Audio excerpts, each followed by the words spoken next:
If y'all haven't seen our Royal Teen Part 1, go watch that one. But this one focuses on a different character and can stand on its own. It's about rich white people problems. Princess Margrethe passes out in the middle of prom and has to be taken to the hospital. The doctor finds alcohol, traces of cocaine, and benzodiazepine in her system. The doctor suggests the princess be admitted to psychiatric care because of how addicting it can be. However, Queen Sophia tells the doctor it's not necessary. Then she warns Margrethe not to make the same mistake again for the sake of their family's reputation. What a cold-hearted bitch. When they return to school, Kalle tries to comfort his sister, but Margrethe insists she can handle herself. Even Lena tries to ask her about it, but she looks at Lena like it ain't your fucking business. The atmosphere is different, and the news of Margrethe being taken to the hospital has already spread. Luckily, Ingrid is always there to back her up. A student named Gustav greets the princess, thanking her for being with him at the prom, but Margrethe gives him the cold shoulder.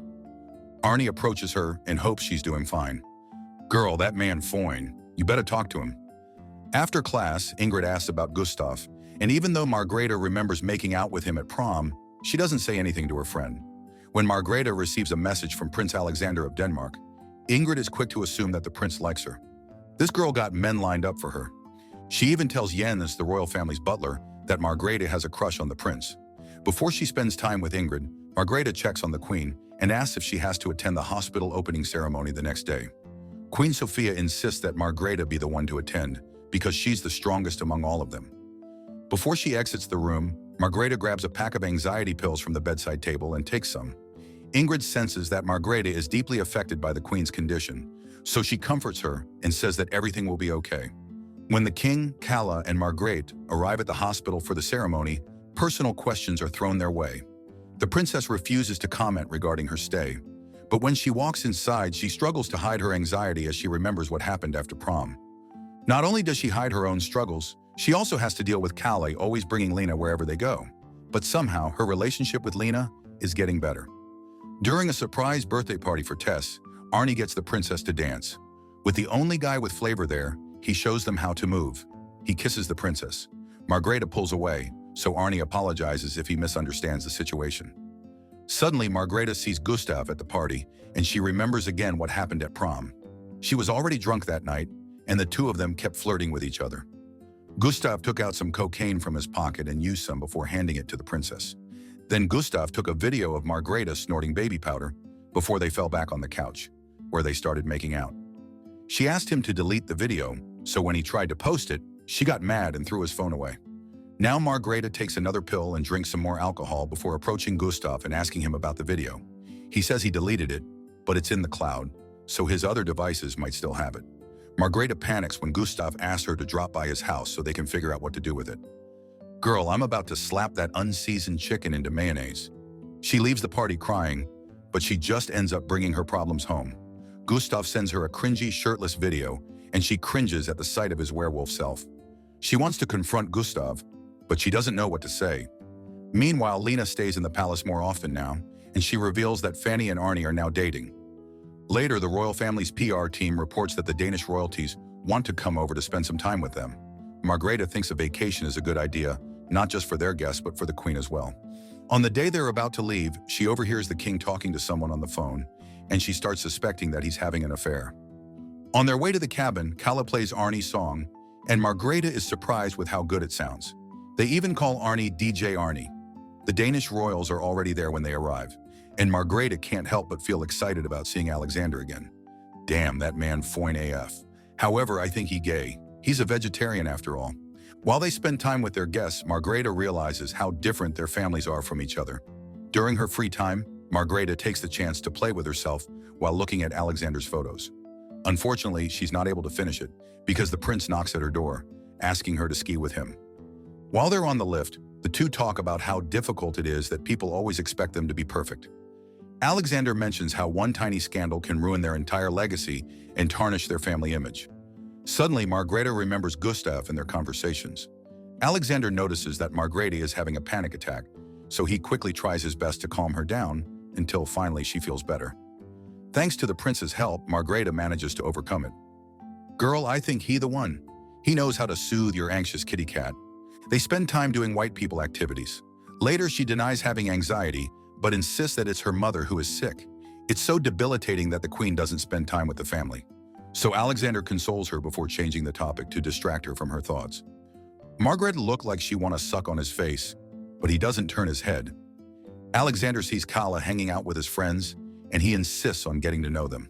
They introduce the prince, and Ingrid immediately tells Margrethe how they look so cute together.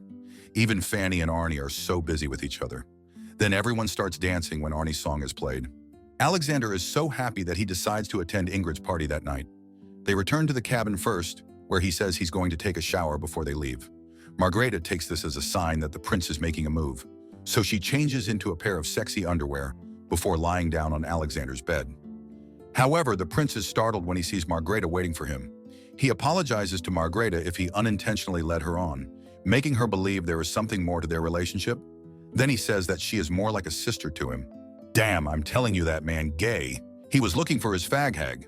Embarrassed, Margrethe covers herself and walks out of the room. She drowns herself in liquor and refuses to talk to Alexander, even when he says he's about to go to Ingrid's house. The princess has a change of heart, and she shows up after a few hours. She confronts Ingrid and blames her for what happened with Alexander. She thinks that Ingrid keeps on whispering things in her ear, making it difficult for her to be rational. She throws insults at Ingrid's face and asks that she leave her alone. After the fight, Margrethe goes to the club to meet Gustav. She confronts him about the video, and Gustav implies that if she sleeps with him, maybe he'll delete it. The princess gets angry and accuses him of blackmailing her. When the crowd starts to notice, Gustav quickly moves away from her. Margrethe then tries to get inside the club and skip the long line, but the guard refuses to let her in because she's already very drunk. The guard knows that she's the princess, but he still refuses to let her in. So Margrethe has no choice but to leave. With no security accompanying her, she walks on the road alone in the middle of the night. A car stops, and the man offers to give her a ride after noticing that she's the princess. Girl, you finna get trafficked. Margrethe continues to drink and tells the man to take her to his home, where he can put his eggplant in her. The man refuses, but when Margrethe gets out of the car, when her request is denied, he agrees to take her to his house. She starts to flirt with him and get him to do her, but the man refuses, knowing that she is very drunk. Now that's a real man. No matter how many times she tries to make a move, he turns her down every single time. But when Margrethe gives her a tight hug, he finally hugs her back. Then he puts her to his bed while he sleeps on the couch. The next day, Margrethe wakes up and leaves without telling the man. She calls Arnie to pick her up, and so he arrives on his scooter and takes her back to the cabin. She accidentally drops the pack of pills, and Arnie tells her it's addictive and can be dangerous to her health. But the princess denies that it's hers and tells Arnie to mind his own business. Prince Alexander and his family are about to leave, and everyone is saying their goodbyes. Despite the hangover, Margrethe sees them off and gives the prince a reassuring smile. While resting with the queen, their quiet family time is interrupted by Jens's news. He says Margrethe's video is going viral, and she has to quickly address the issue as per the advice of the royal family's PR team. Margrethe tries to be brave, but she feels nervous even under the guidance of their PR agent. The king tries to comfort the princess, reminding her that the PR team knows what they are doing, and all she has to do is be honest when she talks to the press. Margrethe snaps, thinking that his father has been shamelessly cheating on the queen just because there is a PR team to handle every issue that comes their way. The king then reveals that he had a lover, a man named Martin, who is currently battling cancer. Girl, I'm gagged. I did not see that one coming. Margrethe gets even more surprised when the king admits that the queen knows. The princess gets angry and starts blaming her parents for her problems. She believes that she's effed up because her parents are liars. However, the king and queen quickly calm her down and tell her that everything is going to be okay and there's no need for her to be scared. When Margrethe finally shows up, the press immediately bombards her with questions. Even though she's anxious, Margrethe musters up the courage to admit that she did use drugs. She apologizes to the people and to her family before finally admitting that she did it because she was scared. The princess' explanation is short, and when she's done, she quietly walks away from everyone. Margrethe is much more confident and happier when she returns to school. The students admire her courage to admit she was wrong, and her friends are all happy to have her back. Arnie also receives a call, asking him to be the opening act for a famous band. Just before class, she takes the chance to apologize to Ingrid about everything she said back then. Margrethe encourages Ingrid to ditch the first class and instead spend the time chatting with her.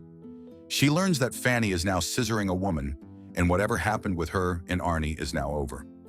Margrethe hides it from Ingrid, but she's glad to hear the news. Turning over a new leaf, Margrethe takes the pills she stole from her mother and throws them all away. On her way out, she sees the king crying over his ex-lover, Martin, who just died. He wants to go to the memorial tomorrow but thinks he shouldn't. So Margrethe sympathizes and comforts her father before convincing him to be brave enough to go. To celebrate her redemption, Margrethe hires a party bus to enjoy with her friends. She gives a gift to Lena, finally acknowledging her relationship with Kalle. Then Margrethe reminds Lena to look after her brother. The fun is interrupted when Margrethe answers a call from Arnie. He admits he's having second thoughts about the performance. He doesn't know if he's good enough and continues to doubt himself, even though Margrethe tries to tell him how great he is. Knowing that Arnie is on the verge of backing out, Margrethe visits him backstage just before the show to encourage him. All their friends cheer for Arnie when he gets on stage. But there is a technical problem right away, so the crowd starts to boo him. Margrethe then picks up the mic and starts singing, even though she's out of tune. And by the time Arnie fixes the problem, the crowd is already jamming to his song. The two sing the song until the end, before Margrethe pulls Arnie for a kiss in front of all the concert-goers. Their friends are surprised, but they cheer for Margrethe, who finally learned to remove the stick up her butt and finally loosened up. That's it for this movie. Apparently a third installment is in the works. I have no idea who they would focus on. What did you guys think of this one? Princess Margrethe was definitely a rude whore in the first movie, but her vulnerable side came out and I began to like her. Subscribe to watch more videos like this. Turn on notifications. And leave a like, it really helps the channel out. Thank you for watching.